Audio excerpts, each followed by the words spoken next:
Welcome in the class of sir Umar Khan. Trigonometric table हमेशा से student के लिए एक बहुत मुश्किल चीज़ रही है। Mathematics as well as physics में भी हमारे बहुत काम आता है। आज की इस वीडियो में हम ट्रिक सीखेंगे जिसके ज़रिए इस टेबल को हम बआसानी समझ सकते हैं और लिख सकते हैं। तो आइए अपनी क्लास को स्टार्ट करते हैं। स्टूडेंट्स, आपके सामने ये एक ट्रिग्नोमेट्रिक टेबल है। ये जो साइन थीटा, कॉस थीटा, आपको टेन थीटा नज़र आ रहा है, इनकी वैल्यूज़ फाइंड आउट करनी है स्टूडेंट्स। हमने 0 डिग्री में, 30 डिग्री, 45 डिग्री, 60 डिग्री और 90 डिग्री में। सबसे पहले स्टूडेंट्स आपने क्या करना है, फ्रॉम लेफ्ट हैंड साइड आपने 0 से काउंटिंग शुरू करनी है।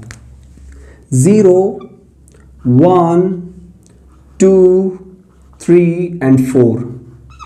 इसके बाद स्टूडेंट्स आपने क्या करना है, इन तमाम को 4 से डिवाइड कर देना है। 0 divided by 4, 1 divided by 4, 2 divided by 4, 3 divided by 4 and 4 divided by 4।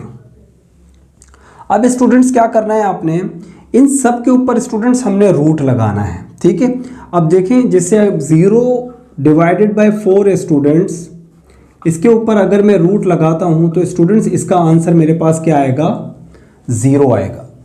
तो इसके ऊपर हमने रूट लगाया तो स्टूडेंट्स इसका आंसर हमारे पास क्या आ गया, 0। इसके बाद स्टूडेंट्स हमारे पास है 1/4।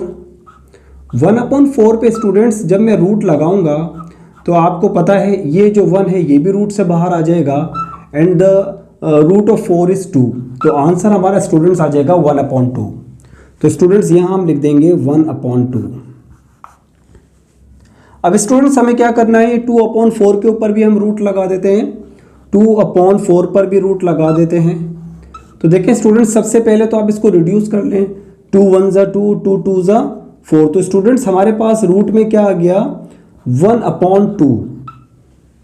ठीक है स्टूडेंट्स, अब देखिए 1 तो रूट से बाहर आ जाएगा लेकिन 2 रूट से बाहर नहीं आ सकता। तो इसका जवाब स्टूडेंट्स हमारे पास होगा 1/√2। ठीक है स्टूडेंट्स, तो ये 1/√2 स्टूडेंट्स हम यहां पर लिख देंगे 1/√2। इसके बाद स्टूडेंट्स 3/4 है हमारे पास। स्टूडेंट्स हम 3/4 के ऊपर रूट लगाएंगे तो देखें 3 तो रूट से बाहर नहीं निकल सकता, तो रूट में ही रहेगा। और 4 जो है इसका रूट क्या होता है स्टूडेंट्स, 2। तो हमारे पास जवाब आ गया √3/2। तो हम यहां लिख देंगे √3/2। ठीक है स्टूडेंट्स, 4/4 स्टूडेंट्स, 4/4 इसके ऊपर स्टूडेंट रूट लगाते हैं। 4 1 ज़ा 4, 4 1 ज़ा 4। तो हमारे पास रूट में जवाब आ जाएगा 1 और इसका जवाब क्या होगा स्टूडेंट्स, 1। तो हम यहाँ क्या लिख देंगे, 1। ठीक है स्टूडेंट्स, अब देखिए हमारी फर्स्ट लाइन मुकम्मल हो गई। साइन थीटा 0 डिग्री में 0 के बराबर होता है, साइन थीटा 30 डिग्री में 1/2 के बराबर होता है, साइन थीटा 45 डिग्री में 1/√2 के बराबर होता है, साइन थीटा 60 डिग्री में √3/2 के बराबर होता है और साइन थीटा 90 डिग्री में 1 के बराबर होता है। ठीक है स्टूडेंट्स, ये जो पहला मरहला था ये थोड़ा सा मुश्किल था, अब आपके लिए बहुत आसान होने वाला है। देखिए स्टूडेंट्स, ये जो 1 है इसको आप यहाँ लिख दीजिए और ये √3/2 है, इसको आप यहाँ लिख दीजिए √3/2 और ये 1/√2 स्टूडेंट्स यहाँ पर ही लिखा जाएगा। इसके बाद स्टूडेंट्स 1/2 जो है वो यहाँ लिख दीजिए और 0 स्टूडेंट्स यहाँ पर आ जाएगा। ये आपका दूसरी लाइन भी आपकी मुकम्मल हो गई कॉस थीटा वाली। कॉस थीटा 0 डिग्री में 1 के बराबर, कॉस थीटा 30 डिग्री में √3/2 के बराबर, कॉस थीटा 45 डिग्री में 1/√2 के बराबर, कॉस थीटा 60 डिग्री में 1/2 के बराबर एंड कॉस थीटा 90 डिग्री में 0 के बराबर। अब स्टूडेंट्स हमने निकालना है टेन थीटा। ठीक है, अब टेन थीटा आपको याद होगा, देखें टेन थीटा जो है वो बराबर होता है students sine theta upon cos theta के। ठीक है स्टूडेंट्स, अब देखें अगर मैं इसको इस तरह से लिखूं कि tan theta sine theta upon cos theta के बराबर होता है, मतलब 0/1, 0/1। तो इसका आंसर क्या आ जाएगा स्टूडेंट्स, 0। तो यहां पर हम लिख देंगे 0। इसके बाद स्टूडेंट्स अगर हम इनको देखें तो देखें इनकी ये 2 से 2 कैंसिल आउट हो जाएगा, 2 से 2 कैंसिल आउट हो जाएगा। यहाँ पर हम लिख लेते हैं तो कि टेन थीटा फर्स्ट वैल्यू क्या है 1/2, 1/2 डिवाइडेड बाय √3/2।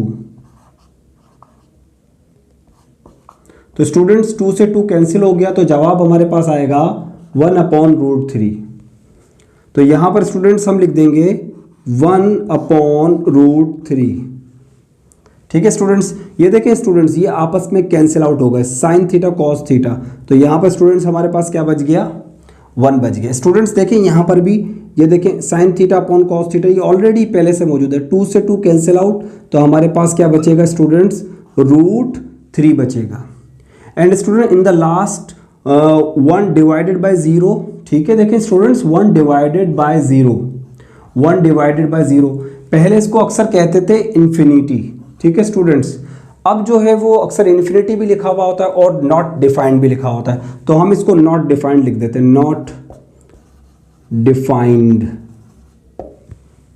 ठीक है स्टूडेंट्स, तो देखें ये कितनी सिंपल ट्रिक थी जिसके जरिए आप पूरा ट्रिग्नोमेट्रिक टेबल जो है वो बासानी लिख सकते हैं। तो उम्मीद करता हूं आपको ये ट्रिक पसंद आई होगी। ये ट्रिक आप अपने एग्जामिनेशन हॉल में भी इस्तेमाल कर सकते हैं और टेबल को बासानी लिख सकते हैं। Thank you very much.